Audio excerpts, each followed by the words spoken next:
What do a Jesuit pope, a Jesuit priest, and a Jesuit university all have in common? A pro-LGBT agenda.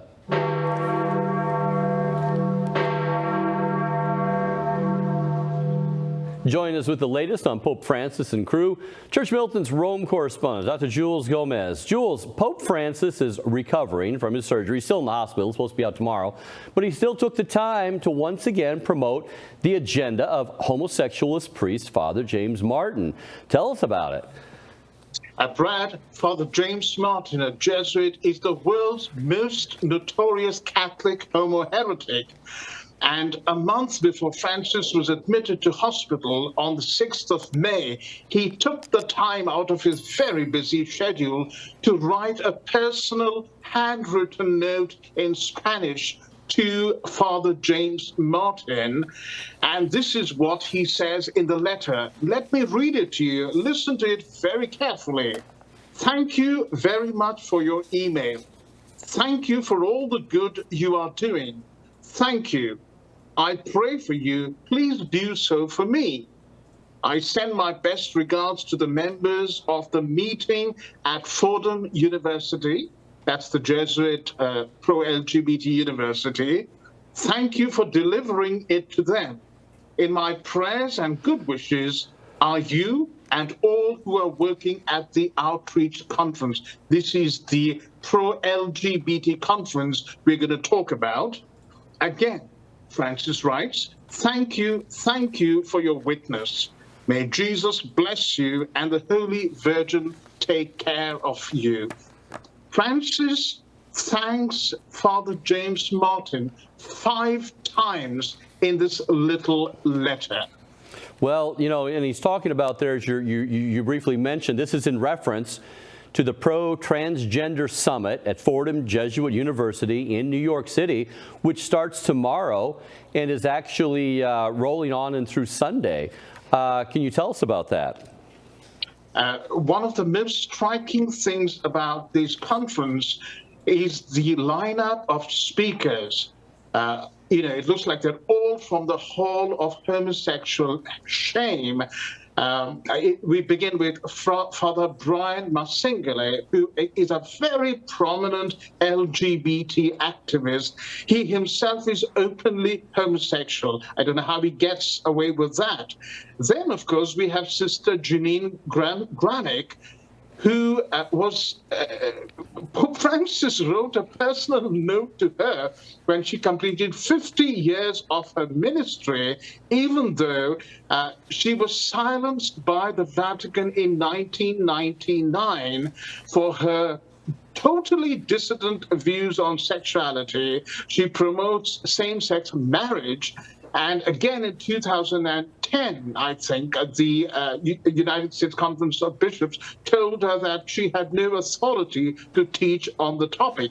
And then, believe it or not, we have Juan Carlos Cruz, who is an openly homosexual man appointed by Pope Francis. He's a close confidant of Pope Francis to the Pontifical Commission for the Protection of Minors. Let me repeat that. An open homosexual is on the Vatican's Pontifical Commission for the Protection of Minors.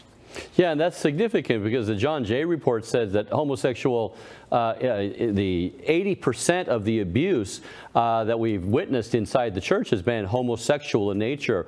A male priest or whatever in the Catholic Church on a post-pubescent male boy or young man, actually. So this, the fact that Sister Jean Gramick, you mentioned, one, let's just focus on her for a second. The U.S. bishop said you can't teach, and here they have her as a guest speaker, featured speaker at Fordham University in America here, and this being in New York City, that's where Fordham is. Cardinal Timothy Dolan, of course, is on board with the gathering. What did he have to say about this?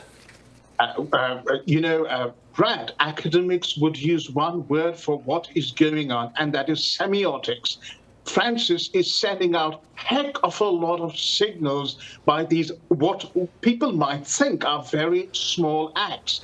And here we have another cardinal, somebody who could very well be the next pope. And this is what he does. He writes a letter to this conference. He says, as our Holy Father Pope Francis has so eloquently emphasized during his now decade-long pontificate, it is the sacred duty of the Church and her ministers to reach out to those on the periphery and draw them to a closer relationship with Jesus and his Church.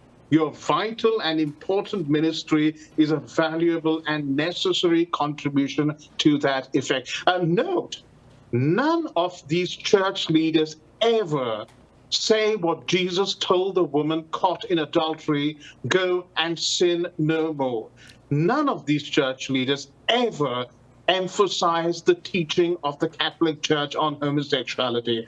They simply peddle this false gospel of inclusion. Yeah, and this is right underneath Cardinal Dolan. It's in his archdiocese there, so this is under his purview. Looking back, I mean, you're saying that none of these people, Martin and Sister Jean Gramick and Godfrey and all these people, they're not, and Massengale, they're not calling the church, they're not calling people to adhere to church teaching. They're actually calling the church to soften, change her teaching on these issues. So looking back at a previous LGBT gathering at Fordham University, the same university, I think it was like in 2017 or so, Father Martin made some bizarre comments to students there gathered. Can you catch our viewers up on that? Well, he said same-sex marriage was a loving act, quote unquote, and the church must, again, quote, reverence it. He bashed faithful Catholics who stood by biblical teaching for being homophobic and closed-minded. And you can see Pope Francis with Father James Martin there. They have met together on at least 2 occasions, and the last time they met in 2022, Pope Francis spent 45 minutes with Father James Martin. You know, and meanwhile, there's stalwart Catholics like TFP, the Tradition Family Property. They're out there fighting the culture war tooth and nail, bringing true Catholic teaching out here onto the front lines. They're resisting this event. They're very vocal about it. Tell us about their take on this event at Fordham. Brad, they very emphatically explain why they are resisting this. Because Father James Martin is not only promoting transgenderism for children. I mean, I think somebody should ask him directly, what does he think of genital mutilation for children? For puberty, using puberty blockers on children. So TFB is very clearly pointing this out. They're also saying that he promotes pride masses and rainbow rosaries, and the very putting together of these terms is blasphemous. It certainly is, and this isn't now, you already mentioned this a little bit here, Jules, but let's put it all together. This isn't the first time Pope Francis has supported Father Martin or honored him, is it? I think this is his third note to Father James Martin. Every time James Martin has run one of these conferences, this is James Martin's third, Pope Francis has written him a note, handwritten again in Spanish, before the conference or after the conference in 2021, 2022, 2022, July and August. There were 2 letters. And what James Martin does after he gets those letters, very strategically puts it out on Twitter and trumpets it to the whole world that Pope Francis is on my side. Well, we know Pope Francis doesn't have the time to meet poor old Cardinal Joseph Zen of Hong Kong, but he can give all this time to Father James Martin, write handwritten notes to him that James Martin can then use as a propaganda tool. Now, there was a title that the Pope gave, or the Vatican gave, to Father Martin as well. Can you catch our viewers up on that? One of the most important outlets or departments of the Vatican is the Dicastery for Communications. And in 2017, Pope Francis appointed Father James Martin as consultor to the Dicastery of Communications, which is a very strategic and significant position. Yeah, of course, he's getting all the purchase he can out of that. Jules, this is a bit of a sidebar here, but it's related. You've always been impressed with the church's defense, traditional defense of pro-life issues, and always pushing back against the this pro-LGBT agenda as it's developed over the decades and even centuries. Can you weigh in on that and what you see today going on? Brad, as you know, I've had my sojourn through many denominations, a long time in the Church of England, and what shattered me and continues to shatter me about where the Church of England has gone, as have many Protestant denominations, is down this route of promoting sodomy and now transgenderism, of course. And one thing that impressed me was the Catholic Catechism's very unambiguous teaching on human sexuality, particularly on homosexuality. Of course, it had a very pastoral dimension, but it was also unambiguous in stating what the Bible taught on homosexuality. And of course, the same goes for abortion.